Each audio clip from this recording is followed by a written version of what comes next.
every fall we hold a conference which honors him.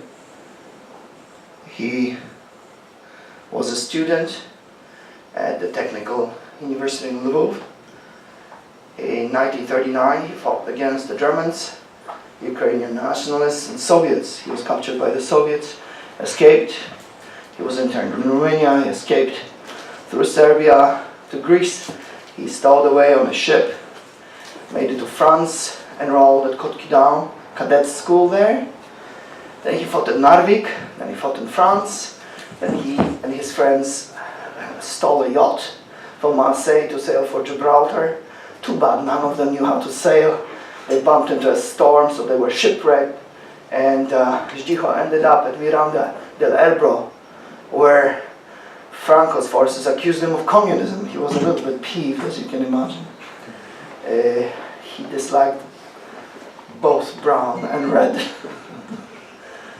Afterwards, he made it out of Miranda through Portugal, got on a ship, was transported to England, where he was allowed to join the 314 Royal Air Force's Polish wing, Silesian Land Squadron, and his patron was Prince Joseph Poniatowski. He was also a commanding officer of a couple members of my family back in the early 19th century. Afterwards, he finished school in England. The US asked him to come out to work on several projects. He was an optical engineer, so he worked on the nuclear trigger for H-bomb, and he was a master of America's first spy satellites. It wasn't just the Nazis. The rumor is greatly exaggerated. His last job, his unpaid job, was Chief Engineer Lawrence Livermore Lab. He was in charge of SDI, mirrors. And I quote, "The mirrors work, I don't know about the lasers." Anyway,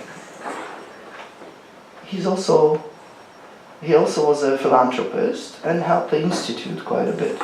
So we remember him, aside from having a person who shaped me to an extent the way I am. But today, this was just a whistle-stop tour of my foster father, who also founded banks in California and stuff. But today, I'd like to commemorate and remember another fellow engineer, albeit extremely famous, Thaddeus Kościuszko.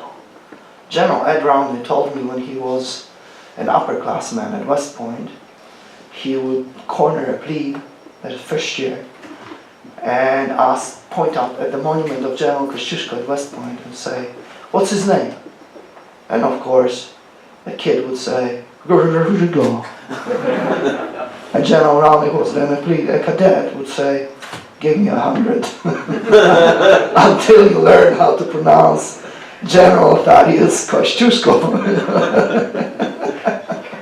which is a tongue twister. The Kościuszkos had an estate in central Commonwealth, right outside of Minsk, close to my family. That particular branch is called Iwaszkiewicz Rudoszański.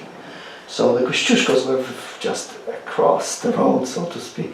Although not, the Dzierżyńskis were a little bit further west. And their manor house has been rebuilt by Lukashenko in tribute to the great Felix, whom they considered a psychopath. But anyway, Kościuszko came from middle nobility. He was well educated, including abroad. He was an engineer, an artilleryman, but also a sapper, mathematician. He loved the old Commonwealth and he idealized it, but he noticed that the old arrangements that had performed miracles and feats in service of liberty for 300 years were no longer applicable in the 18th century. So Kościuszko began imbibing other sources, including the Enlightenment, that led him to be rather neutral on religion which, as every mystic will tell you, is indispensable when a nation is in peril, because you can't be realistic if the forces aligned against you are so powerful. You stop thinking, you just feel. And that's the great romantic spirit that allows the downtrodden to survive the worst of the worst. Kosciuszko studied in France. He returned to Poland, where he had studied earlier at the Knights Academy, Akademia Rycerska. He was very much interested in military reform, but he thought other reforms ought to be undertaken as well, in the spirit of the Enlightenment, tempered by the Polish tradition, or the Republican Commonwealth tradition. I hate to use the word Polish because people immediately think 20th or 21st century, whereas my family is Ruthenian by origin. So they think people from Poznan or Warsaw, way out in the west. And we're from Zdzislaw. Still called ourselves Polish. Here's an anecdote. I met a white Russian emigre, I forgot it, I think it was with the Shuiskis in San Francisco, who said to me, I was born by the Polish border. I said, really? Where? And he said, well, a little bit to the east of Smolensk. He was an old Russian aristocrat, and we said Poland, he meant the old Commonwealth, for he was not a nationalist. If you know what I mean, he was a dinosaur. But we understood each other very well. Well, that was also Kościuszko's milieu. Do not ever mistake him for a latter-day multiculturalist. He just got used to everybody, because everybody lived there. Tatars, Jews, Scots, Italians, everyone. If a Jew converted to Catholicism in the Grand Duchy of Lithuania, he was automatically ennobled. For many, that was the best way out from the tyranny of the rabbis, because the Scots, Jews, Tatars and Armenians enjoyed autonomy in the Commonwealth. This is the tradition that Kościuszko embraced, not some multi-culti crazy stuff they practice in Berlin today, to propitiate from the time when they practiced a total opposite. In any event, when Kościuszko was in Paris following another disastrous war in the defense of the Constitution of May the 3rd, that should have never been implemented, because you don't reform, you stand still where you have a knife on your throat. You wait till the knife goes somewhere else. And the knife would have gone to France to crush the revolution. Instead, Poland volunteered to be crushed instead of France. Following that disaster of the war, where Kościuszko fought with utmost distinction, he moved to Paris, or escaped to Paris. He heard, the chronology, right? Before then, after the partition, he traveled to Paris and he heard that America was in trouble. So he volunteered to come. He really had very slim letters of recommendation. And when he arrived in the United States, he asked for a commission. He said, really, this isn't about money for me. It's about the principle, and the principle is freedom. He mirror imaged, sort of like his reactionary friend, Count Casimir Pulaski, the founder of U.S. cavalry. Pulaski came because he thought America was Poland. Kościuszko did too, but from an enlightened point of view. They mirror image, they wanted to make this all very familiar for themselves. And whereas Pulaski, who saved George Washington at Brandywine by charging the British line, which everybody thought was crazy, so that the Brits and the line broke, and George Washington could escape. Well, Kościuszko volunteered to do engineering work. Very soon, his prowess was recognized. He found West Point and fortified it. Hence, his monument there. He is the founder of West Point. He also was the architect of America's victory at Saratoga. And this isn't Polish propaganda. This is General Horatio Gates, who said the victory is Polish. The engineer set everything up, and the British just walked into the trap and we mowed them down. Anyway, Kosciuszko thought he picked up some valid pointers here in the United States. And not only those pointers influenced the world's second written constitution, which was Polish. That's the one that triggered the war that ended in disaster. But Kosciuszko thought he had a blueprint for how to mobilize not just the nobility, but everyone. Everyone, including the peasants. And remember, peasantry had no mentality beyond the village, usually. In the Commonwealth, the only exception, there were a few exceptions. One was the Kashubi, who recognized themselves as sort of a group, the Kurpie, who were in the north, and they were the best sharpshooters ever, first with longbows, sort of like Welsh longbowmen, and finally the royal peasants. Why? Because they served in royal infantry. Uniquely. There were no property qualifications in the Commonwealth to be a nobleman.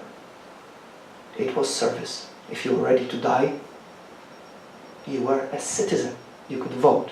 So, as early as 15th, 16th century, 1 million people participated in elections, in direct democracy, republican democracy. Nonetheless, what they did, they were all noble, even if they had 40 acres and a mule, or less. So Kościuszko attempted to modernize the system and make construct a great army of farmers. But if you're a farmer, you're no longer a peasant. Peasants had only local consciousness. Farmers, like the royal farmers, who fought, were willing to risk their lives for the nation, which in the Polish context is more important than the state, because that's a living organism, so to speak, and the state is just an artificial thing the Poles tended not to like. Not only because most of the time, in modern times, the state was foreign, but because in the old days, the less there was a state, the more freedom existed. Open to anybody who was willing to risk his life. Kosciuszko wanted to formalize it. As a man of reason, as a man of enlightenment, he tried to make this whole setup similar to what he had witnessed in America, that entailed ending serfdom. And unlike very many Harveys of the world, he practiced what he preached. For example, he gave up his inheritance to his sister on the condition that she freed the peasants. She couldn't keep it if she didn't want to free the peasants. In the United States, when the Congress awarded him a swath of land and money, he put it all in a trust with his friend Thomas Jefferson in Monticello. And the purpose of the trust was the manumission of slaves. Kościuszko understood, not only through his American experience, but in particular by his Polish experience, he understood that it's not enough to give freedom, you also have to give a fishing rod. So the money was earmarked for education of those who were freed, so they could make something of themselves. Unfortunately, since Thomas Jefferson was chronically in debt, the money was appropriated elsewhere in violation of that trust. I wonder whom we can sue. Anyway, to say that he was an exceptional man would be banal, because we only talk about exceptional men and women. As Eric von Kunet-Ledin, one of my dinosaurs, used to say, that people are oblivious to yesterday, indifferent to tomorrow. They live only for today. And the world is divided into ladies and gentlemen and the peasantry. And so it was in modernity, and so it is in postmodernity. the definition now, ladies and gentlemen, is not the Gotha. The definition now is what you are going to do, because God blessed you more than others, so you have an obligation to serve. And that, by the way, comes from the 15th century ethos of Polish chivalry that Kosciuszko subscribed to. He was offered by the Tsar and by Napoleon, Alexander, by Napoleon, the stars. And he said, by the way, no. He knew none of them was about freedom. So he refused to compromise and moved to Switzerland, where he awaited his moment. Let us reminisce about this exceptional individual for 30 seconds in silence. Thank you.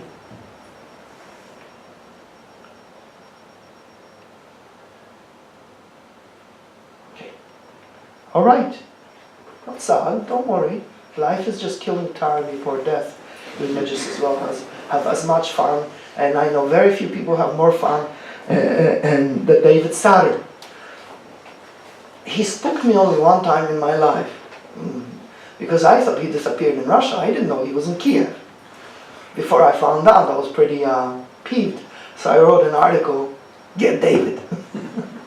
It was an advice to Putin to appoint David as the head of a commission to investigate mysterious explosions which killed Russians in Russia. Unfortunately, the Czechists did not take my advice. But David has been, outside of Russia, has been the most outspoken person from the very beginning, exposing post-communism. And this is what I always like to do. I do it at all conferences because it explains. And no one is better at it than David. David has a line that the individual does not matter, because there's only one building called the Kremlin and one person in it. And that's what matters. And that person is called a state. Hence, utter disregard for human life in Russia. And hence, ultra-centralization. And we were hoping, or some of us, not so much me. I went to Russia with, well, white Russians, with the Sherenietievs, for the first time in 1991. It was funny, yes. I don't know how many times they greeted me, Vaše Veličestvo. I thought it was a hoot, but anyway, this is what happened. Communism, transformation. Not democracy, not freedom. Post-communism, same thing. It's just changed shape, that's it. And this process has baffled the experts in the West, except for David. So I love him to pieces. Thank you very much.